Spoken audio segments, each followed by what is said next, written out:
Если можно что-то сказать о застенчивости Чингука, когда рядом Тэхён, так это то, что Чингук всегда искренне говорит о своих чувствах. Например, во время недавнего выступления Тэхёна на японском шоу «Шоумен», когда Чингук чуть не потерял равновесие из-за банданы, которую они использовали для передвижения, Тэхён быстро проверил, все ли с ним в порядке, и снова улыбнулся, увидев, что Чингук совсем не обеспокоен. Хотя Чингук, казалось, положительно отреагировал на восторг Тэхёна и протянул руку для «пяти», он не остановился и мягко толкнул его руку, все еще сохраняя ту же застенчивую улыбку, которая всегда появляется, когда рядом Тэхён. И пока участники шоу «Шамран» все еще обсуждают, как они рады видеть Чингука на своем шоу, Тэхён, с другой стороны, кажется, подошел к Чингуку ближе, достаточно близко, чтобы что-то прошептать ему на ухо, не заставляя Чингука сохранять бесстрастное выражение лица. Возможно, из-за близости или потому, что он не ожидал, что Тэхён подойдет к нему таким образом в толпе незнакомцев. Однако тот факт, что Чингук сохранял эту позу, такую спокойную и нервную, как и предполагало само его присутствие, вызывал у меня невероятное чувство неловкости. Не только потому, что Тэхён затем повернулся к нему, вернувшись на свое место, но и потому, что сам Чингук, казалось, не мог контролировать эту часть своего тела, из-за чего он немного стеснялся рядом с Тэхёном. И из-за выражения лица Тэхёна, когда он увидел, как Чингук мягко хлопает в ладоши рядом с ним, словно без слов говоря, что он все еще считает Чингука таким милым, что готов умереть от умиления, я все еще не могла смириться с тем, что он, казалось, буквально умирал от любви, видя, как Чингук ведет себя так очаровательно, даже не прилагая усилий. Возможно, именно это тронуло его сердце, когда он увидел Чингука, и заставило его невольно отреагировать так, завороженно увиденным. Это действительно заставило меня задуматься, как легко люди могут видеть такие яркие сцены, не понимая, что они действительно были тронуты. Потому что можно говорить что угодно, но действия говорят громче слов, и это никогда не изменит того, как сильно Тэхён всегда будет его любить. Потому что, если в чем-то я и уверена, так это в застенчивости Чингука, которая позволяет Тэхёну делать то, что он, возможно, не может выразить словами. Это напоминает мне похожий случай, когда Чингук вел себя аналогично на премьере фильма, где они впервые выступили вместе на публике. Поскольку это было первое выступление, которое им разрешили сделать вместе, как группе, так и по отдельности, я полностью понимаю, почему Чингук проявил такую застенчивость и нервозность, не в силах скрыть свое восхищение Тэхёном. Когда они вышли на главную сцену вместе с остальными участниками шоу, Чингук, казалось, очень хотел догнать Тэхёна, приближаясь к ним с большей уверенностью.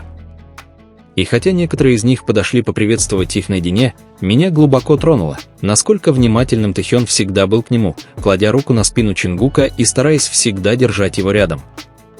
Как я уже упоминала, это свидетельствует о том, как сильно Чингук любит Тэхёна, даже несмотря на то, что его реакции выдают его. Я до сих пор не могу поверить, насколько искренен Чингук в том, что он пытается передать взглядом.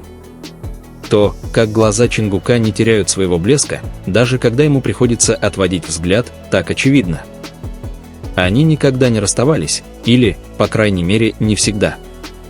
Было что-то в том, как их тела стремились к контакту, пусть даже минимальному, и даже когда их официально приветствовали, они оставались такими же близкими и нервничали от того, что находятся вместе на публике. Однако, когда Тэхён заговорил о своем недавнем приезде, Чингук невольно повернул голову и уставился на него. Тэхён пришлось объясниться подробнее, чем просто словами, прежде чем Чингук представился. И когда он это сделал, взгляд Тэхёна тоже вернулся к нему, демонстрируя ту же привязанность, которую Чингук испытывал к нему. Вспоминая момент, когда один из участников команды Шамран спросил их, почему они выбрали именно его программу для продвижения Эрирнг, мне показалось очень милым, как Чингук без колебаний повернулся к Тэхёну за ответом, издавая вопросительные звуки и смеясь, потому что ему было комфортно, чтобы Тэхён не сказал о его присутствии. И хотя Тэхён сказал, что это из-за его японских фанатов и потому что они являются поклонниками шоу, тот факт, что Чингук посмотрел на него именно так, с таким милым выражением лица, в то время как Тэхён явно не отказался бы ответить за него, даже несмотря на то, что вопрос был адресован им обоим, показывает, почему Тэхён всегда будет для него убежищем. Чингук сделал это, потому что плохо знал японский и потому что понимал, что Тэхён всегда найдет способ справиться со всем, как настоящий Хён.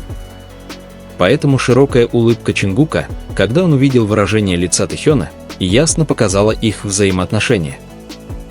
Чингук не переставал смотреть на него с милой улыбкой, даже когда Тэхён начал объяснять причину своего присутствия, и он не мог скрыть, насколько это было очевидно. Он аплодировал отличному объяснению Тэхёна и, казалось, невероятно нервничал из-за всего происходящего вокруг. Я хотела еще больше подчеркнуть это тем, как Чингук нервно играл со своим кольцом, все еще желая сохранить близость с Тэхёном и чувствуя, что не может отдалиться.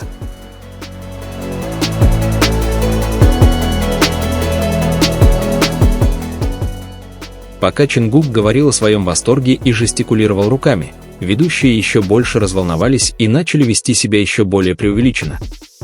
Затем Чингук повторил это действие на своем месте, и Тэхён снова не мог не быть очарован его поведением. Улыбка, сияющая в его глазах, даже не была скрыта, и то, как он обернулся, когда Чингук выпрямился и вернулся в исходное положение, было слишком очевидным, чтобы его игнорировать. Потому что невозможно было не заметить, что Тэхён был также очарован Чингуком на протяжении всего шоу, наблюдая за ним так, не в силах сдержаться. Я даже не могу сосчитать по пальцам одной руки, сколько раз Чингук испытывал непреодолимое желание смотреть на него, как на необходимость, подобно дыханию, и тот факт, что это становится все более очевидным с каждым разом, убеждает меня в том, что нам будет очень весело наблюдать за их поведением. Потому что, когда Чингук показывает мне фотографию, которую Тэхён явно сделал с одним из участников шоу во время продвижения своего альбома «Льёвр», он долго ею восхищается. Затем, когда их спросили, что они купили в ресторане, Тэхён не смог произнести одно слово, и когда он повернулся к Чингуку, чтобы проверить произношение, меня невероятно тронуло, что Чингук даже не смог ему помочь. Первое, что сделал Тэхён, он посмотрел на него в поисках помощи, пристально глядя на него, в то время как Чингук, казалось, не покидал его никакой застенчивости. Так мило видеть, как Тэхён так внимателен к нему, следит за каждым его движением, с легкой улыбкой, которая не сходила с его лица, пока самый милый парень перед ним продолжал говорить. То, как Тэхён не смог сдержать застенчивый смех, когда Чингук сказал, что они не привлекают к себе много внимания, когда их спросили об этом, это одно из лучших зрелищ, которые я когда-либо видела. Позже, когда хозяин спросил их, нравится ли им слушать японских исполнителей, Чингук подошел к Тэхёну как можно ближе, смеясь.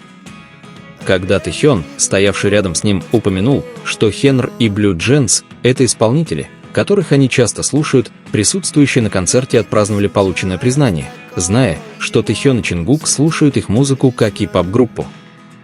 Позже, когда Тэхён и Чингук вернулись на сцену, чтобы представить фанатам хореографию к песне «Динамите», первый участник, с которым они должны были танцевать, казался довольно нервным, бросая им вызов. В итоге они немного подбодрили его, а Тэхён снова подошел к Чингуку, воспользовавшись желанием Чингука поддержать его, и они так или иначе стали искать друг друга. Потому что, танцуя с девушкой и, казалось, наслаждаясь ее танцем, в конце концов они снова прижались друг к другу, словно не могли сдержаться. И когда Чингук отошел в сторону, чтобы поаплодировать участнику, Тэхён не мог не найти это милым, он даже не посмотрел на него в тот момент, его взгляд оставался прикован к Чингуку, хотя тот стоял спиной. Когда он понял, что Чингук что-то делает в ответ на действие другого, он быстро повторил его, и они оба поаплодировали ему за хорошее выступление. Но затем Тэхён, все еще хлопая, снова подошел ближе к Чингуку, и наконец они оказались так близко, как и с момента прибытия. Неудивительно, что счастье может принимать разные формы, но только те, кто может обрести истинный покой, находясь рядом друг с другом. Потому что, когда Чингук вежливо пропустил Тэхёна перед собой перед тем, как они вместе станцевали Суим, их близость была неоспорима. Ничто не нужно было больше, чем их тела, прижатые друг к другу. Не зря говорят, что они магнетичны, и это было явным тому доказательством. Потому что, когда они покидали место проведения второй части шоу, они ушли тем же путем, каким пришли, так близко и прижавшись друг к другу. И хотя в трейлере ко второй части, которая выйдет 17 апреля, когда участников BTS спросили, ссорились ли они когда-нибудь, Тэхён ответил утвердительно, Чингук пристально посмотрел на него и полностью согласился, понимая, что из этого интимного разговора мы можем увидеть больше подобного в будущем. Потому что любовь Чингука к Тэхёну и любовь Тэхёна к Чингуку – это одна из самых искренних вещей. И чем больше мы понимаем, что всегда присутствует некоторая стеснительность и нервозность, когда мы делаем что-то вместе, тем очевиднее это становится. Внешность не лжет.